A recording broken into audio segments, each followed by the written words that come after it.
worried TNC can run away with this in the first 7 to 9 minutes. And this is really looking like a team fight based composition Welcome to for Mobile Aurora Legends. if they do want to actually let Kite get his items and buy him enough time to actually participate in the fight. But this is it.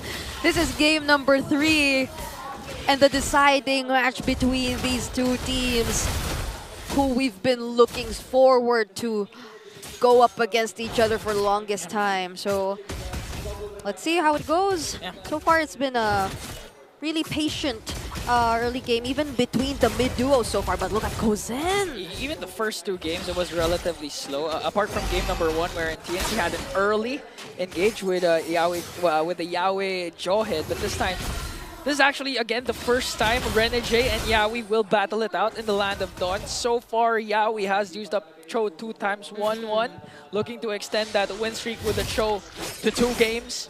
And again, going back to what Renmar said, the thing is, in terms of late game, no questions asked. Aurora has a good lineup, but again, the question might boil down to who's gonna take them towards that time, who's gonna enable them. But Zyda and actually Lord J enforcing out the Revitalize of Edward early on. Yeah, and based on the rotation we've been seeing for the first few minutes, it seems like Aurora might just want to be focused on the gold lane. They might want to rotate more frequently there, but hold up, Renegade gets poked down really low, but nothing will come out of it just yet. It's just an exchange of punches here and there, and I'm really surprised as to how Kite is holding up his own lane. He already used the regen in less than, I think, 30 seconds, even after being poked down really well by Kuzen, but he's holding up pretty well. Yeah, you'd expect Kite to actually have a hard time up against Ranger, but Aurora's looking like gonna have an easy time securing the first usual objective. Strike contrast from what happened during game number 2, where TNC was just really getting all the turtles without any contest from Aurora. Yeah, and I'm wondering what TNC was able to get out of that. They weren't able to steal away any jungle camps from Aurora. And even despite the fact that their gold lane pretty much is at an advantage up against Kite, they weren't really able to maximize it. So it's just Aurora getting the turtle with actually no trades from TNC in the early game. Yeah, a lot of that also boils down to how Edward is performing in his lane. Again, he's always first when it comes to rotating outside, disrupting any potential initiation that can come from the Phoenix Army. I think also TNC Pro Team are waiting for a better time for Zyda to be able to burst down, like actually get a sure 60 to 70% burst when he uses his fracture. As TNC Pro Team are trying to slow things down.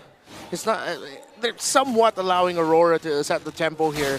Because again, if they go too fast, that might force some reactions and put them in a state where it's a little bit too chaotic for TNC's taste. So they've taken a different approach for the early to mid-game spike, while they're looking more for the mid-game spike instead, actually, with a slower pace. So it got carried over, like TNC being that very disciplined team. Yes. After learning just from a single objective take in the previous game, it's hopefully something that won't entirely put them at a disadvantage, because if Aurora does indeed get to snowball, then it'll be really hard for them considering their lineup, but at least they're able to just maintain things as they are. But the control and the aggression is clearly coming from Aurora still. You know, TNC's mindset might be that we're not going to play as aggressive as we've been playing, because again, but hold that thought, because Lancey's poking a Demon Kite. All the while, Yaoi goes in with an off-angle way of the dragon. Renegade goes in with a glorious pathway to bring down Yaoi, now forcing a TNC to retreat. Yeah, good thing Yue was able to flick back. That could have been a sure trade favoring TNC Pro Team, but it ended up just becoming better for Aurora. Lord JM now forced to go back, and Aurora will get the second turtle of the game. Yep. Kuzen was also there, but that didn't mean TNC was ready enough to win against Aurora or engage against them completely. So now they will be returning back to their lanes, and they'll be continuing this pattern of being a little bit more passive, not unless Okay, Demon Kite gets to touch that too. Yeah, I think I just a tad early for Yawi. I think he was already thinking about where Demon Kite would end up. So the Demon Kite delayed his exit. Yawi with a kick. Okay, they're gonna come in and on to Ren and Jay, but Yawi gets redded down by Demon Kite. The damage early on from this carry is just too immense for Yawi. This isn't looking too good if you spend too much time without the follow-ups, without your other members. Demon Kite will just have the time of his life. Yeah, and at the same time, Aurora are playing much better around the Cho. They're really respecting it. They're expecting that Yawi's going to kick Renjay every chance that he can get. But Yue and the rest of Aurora have been ready to respond to it every time. They're at the purple buff right now. Will Zaida get his hands on it? Look at these members contesting it away. Oh, it's going to be a 4-on-4, but Zaida might be able to escape though still. Who's going to get the purple buff? It's going to go on to Demon Kite. So where will the trades from the side of TNC come from? Yawi goes in for the kick, but on the other hand, Aurora's just rocking the mid lane. Going to zone out the members of the Phoenix Army. Renjay is going to fall down, but TNC's first tier turret will fall also. TNC now have decided to play this game a certain way, and now Aurora are taking over the early game, the supposed window of TNC. And the late game lineup is more leaning towards Aurora. The Yue and the carry, or the Sicilian, excuse me. Because he's been playing it 3 games Yeah, he in a played row. 3 games, so Sicilian and carry together are going to be much harder to deal with for TNC Pro Team than the Nolan, the Vexana and the Granger together. Another kick by Yawi. Gonna come in onto Ren and Jay. He has a revitalized Glorious Pathway still up for grabs. Tanky Ren and Jay, the hitman. No, call him the chunkiest man in the land of Dawn, soaking up the damage. Coming in from TNC, Yawi goes in, wants to go for more after Demon Kite, a flicker from Yue. No, not Yue, but still Zaida gets the turtle. Here comes Lord JM, forcing Aurora to retreat, and now the trade TNC is looking for is here. Well, TNC Pro Team found their timing finally at around 7 minutes in. That's exactly what we were talking about. They knew they couldn't take the next turtle down, lying down. They needed to try and contest for it, which they did. They got it, and now they have more room to breathe around the map. And that was pure respect from TNC too, seeing that Renjay was just so tanky, they just really couldn't take him down. But at the same time, that was multiple resources that they were able to burn. That was the revitalize the Glorious Pathway, and so they were able to set up a bit more for that turtle take.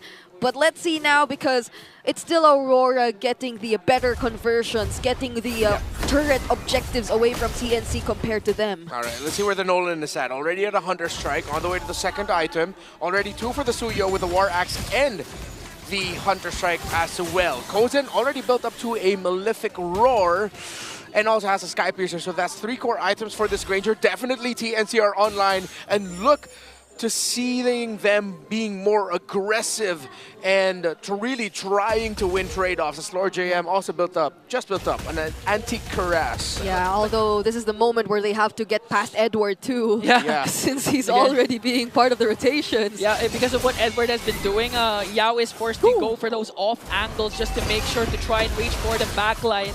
As Demon Kite just going for the turret damage. TNC can't even defend anymore. They're out their turrets onto the top lane, while Kozen wants to go for a trade onto the bottom lane. Yeah, it's a map wide split, and Yaoi's actually covering the area so that Kozen will know when to go back. Kozen should know to go back already, as Yaoi was able to block off the downwards rotation of Renjay and Demon Kite. Demon Kite will show himself in the map, so TNC have a very good idea as to where Aurora are. All right, we're already seeing the first Lord spawn for this game. And you mentioned the TNC, they're already online. So they're looking to contest this. They're looking to fight. Oh, Demon Hunter Sword already built up by the carry. TNC Pro Team need to really try. If they cannot break down the front line fast enough, they at least need to bring Demon Kite low so that he gets forced back. Oh, Yaoi! Yaoi of the Dragon plus the Flicker combination onto Mr. Consistent, but it looks like Aurora's just too much for them to handle. Zaida might be next on the chopping block. One member down for TNC, and Aurora was miles ahead over the Phoenix Army. I don't think TNC can afford to not get the perfect target this time. Demon Kite's just too much to handle with all those free hits and the late game damage. Yeah, and Lord JM, good control on him, actually. It seems like TNC Pro Team saw how fast Yawi was going down, and Lord JM decided not to just keep jumping onto the members of Aurora, and he uses Dark Wave defensively, since he wasn't able to get a really big one that maybe led to 4 members getting knocked up on the side of Aurora. TNC Pro Team just decided to go back, and now we'll try again through another pickoff. However, Aurora did get the first Lord of the game, and this could be a devastating push for them, as, again, the Sicilian of a Yue, still untouchable. Same for the carry of Dominkite. Oh, and not to mention, he still doesn't have the Wishing Lantern too. He only just has the Glowing Wand. So once he gets his hands on those items, that'll be a lot more for TNC to consider. And they really will have to say goodbye to their outer turrets. Definitely looking at Aurora's control. Yeah, the great wall of Renegade and Edward. Again, we're going to go back to the question or the problem that Yawi has to face. He has to go for those different kinds of angles if he can't rely on the flicker. Because Edward and Renegade has been doing a phenomenal job in zoning out and giving vision for Aurora. Lord sieging in onto the top lane. They're going to save their Holy Shields at the top, but they're going to lose their Holy Shields in the mid. Oh, they might just say bye-bye to it now too. So there's only the Holy Shields down bottom that's left, but we're also nearing the 12-minute mark either way. Interesting itemization, by the way, for Yue and Renegade. They both decided to go for Crystals because they didn't want to go back. They wanted to maximize the mana region that they could get from those items so that they don't lose Shrub and positional priority against a lineup centered around the Cho. It's a very, very small detail, but it's fantastic itemization by Aurora. On top of Yue getting his hands on his very own purple buff 11 minutes into the game, so he can sustain the fights a little bit longer. And it's not like TNC are actually able to stay that long too. The damage that's coming from Dominkite at this point, again, one wrong way of the dragon from Yawi, one miscalculated play, they could just get immediately deleted by Dominkite. And Dominkite already has the Malefic Gun as well, so it's going to be even slightly harder to get that carry. 540 stacks on codes and 12 minutes in. He just built up a BOD. So again, we already mentioned it earlier, TNC has been online for quite some time. So despite this being a 5k gold lead for Aurora, this is actually within the realm of a comeback possibility for TNC Pro Team. When you're at around this point of the game and the chorus of your lineup is well farmed, a 5k gold lead for the other side isn't much. Okay. Because we are looking at the second lore now, and hopefully they both get to take into consideration all of these factors from both sides. Lord JM has some sort of vision, but they're just really waiting for TNC to show up. And Renegade, he's about to get all the necessary information. You have found where Yawi is, and now that's a recalibration for TNC Pro Team. They decide to show Lord James. They go for a conceal. They're going to go for the wraparound. Okay. They're going to go for the black. Gonna try and go for Demon Kite. The kick is there, but it's not going to be a follow-up. As Dominkite will go to burst him down. Here comes Edward, wrecking havoc on the side of TNC. Forcing the flickers from Lord JM, but here comes Demon Kite with a Queller. Lord JM going to be able to sustain it, but the Lord, not so much, because Aurora will secure it. Just a moment too late. For the release of the Deathly Grasp and combo by Lancy. By the time he was finally able to bring it out, Demon Kite already threw the dagger out to iframe and escape. A good attempt by TNC Pro Team, but better responded to by Aurora. Yeah, a very devastating sequence, especially for Yawi. Unfortunately for TNC, they're able to retreat. I think the Dark Wave that was well-timed had a lot to do with them escaping Aurora chasing after them. But now they have to think of their defense. There are 3 waves that are in sync, marching towards their base. Okay, Zaida attempted to go for the purple buff as Lord sieging in onto the middle lane. So against his own buff, Aurora still sieging.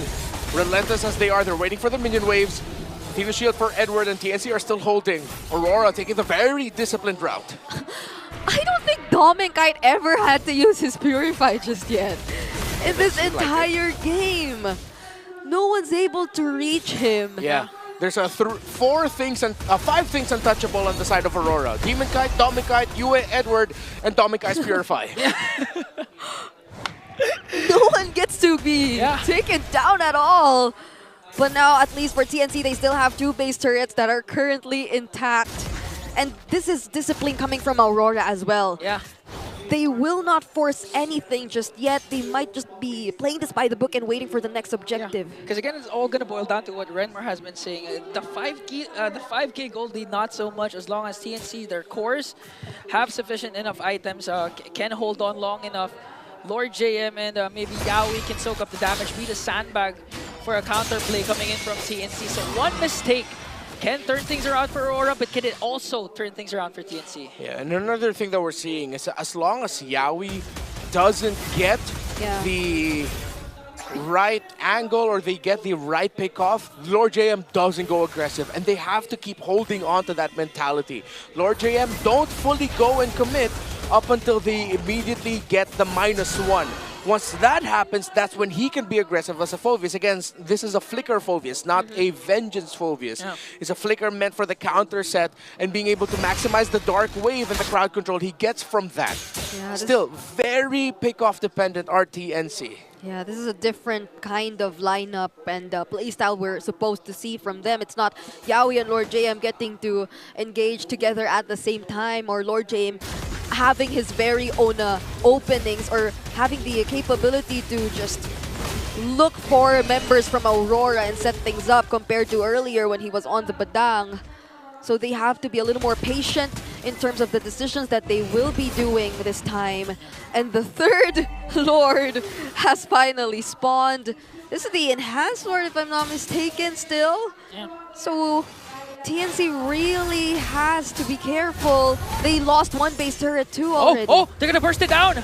Aurora might just go for the Lord instead, forcing TNC and keeping them at bay. Look at the damage coming in from Yue. Conceal.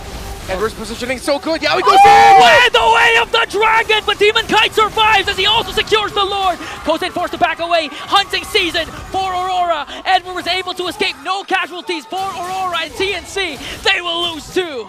Yaoi was able to find him, but Demon Kite was free once again. Zaida and Yaoi did their absolute best in that scenario. Zaida was even able to get a retribution off. Demon Kite did not retry that Lord.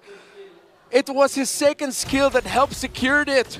And now Aurora, very disciplined yet again, countering the engagement of TNC Pro Team, might now be on the way to winning in this game number 3. Yaoi is back, Zaida back in 5. Who wins? Who dies?